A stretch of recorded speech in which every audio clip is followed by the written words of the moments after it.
Hello, my name is Niall Roach, and I am from Lab Section MO2. This is Lab 7, Black Hole Mass.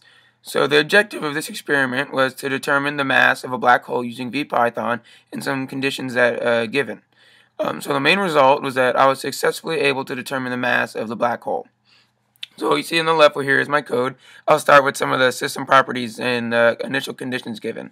So we were given that the mass of the star that is rotating around the black hole has a mass of 1.989 times 10 to the 30 kilograms. And we're also given that the position of a black hole, which is basically one of the focus points of this ellipse of the path of the star, is at -2 times 10 to the 10, and that's in the x direction. In the y direction, -2 times e to the 10 as well. And in the z direction, it's just 0. And so we were given that also that the delta t, or the change in time, was 1 day in seconds. And so we were also given the position data of the star for the whole entire orbit, and that was given from the lab. So from this, what I calculated was the overall velocity for each point as it went through the whole path. And so I got the initial velocity and the final velocity. And so using these velocities, I calculated the initial momentum and the final momentum. So here I also calculated the change in v and the change in momentum, simply by doing the final minus initial. And so I also calculated the change in momentum over the change in time simply by just doing delta p over delta t.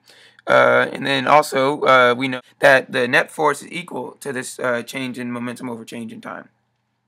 So I also used what I previously calculated to calculate the p hat, which is the direction of the momentum, and also the magnitude of the momentum in the parallel direction.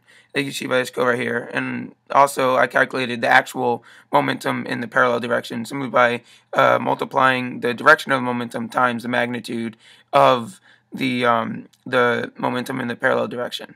We're also able to say that the net force in the parallel direction is also the same as the change in momentum over change in time in the parallel direction. And so also, as we learned from physics, that the change in momentum over change in time in the perpendicular direction is simply the overall change in momentum over change in time minus the change in momentum divided by change in time in the parallel direction. And so also we were able to say that the net force in the perpendicular direction is equivalent to the change in momentum over change in time in the perpendicular direction. And so from this, I ran my code, and I'll show you that in a minute. But also, in terms of trying to find the mass of the black hole, we used a simple equation that the force of gravity is equal to the negative gravitational constant, which is 6.67 e to the -11 times the mass of the star times the mass of the black hole divided by the magnitude of the distance between them squared times the direction. And so using this formula, I was able to manipulate it and solve just for the mass of the black hole. And I will be printed as I run the code.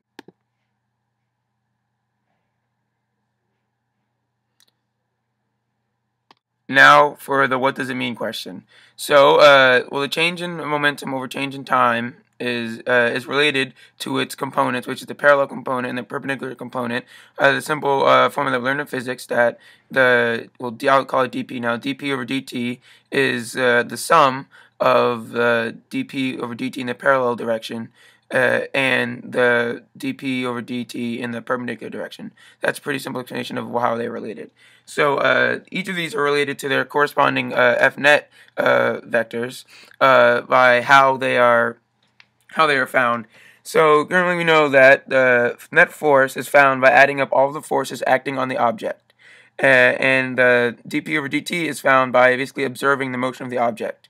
And so even though they are equal to each other, they are found in different ways, and that is how they are different. Now for the what if question. Well, if a black hole with mass was replaced by a different black hole, well, it would change because it probably have a different mass. So it would change the force of gravity, and so that would basically change the entire path. Depending on whether it's larger or smaller mass, the only thing that would really change would be the path, and that'd be pretty noticeable in terms of when you graph it. So thanks for listening.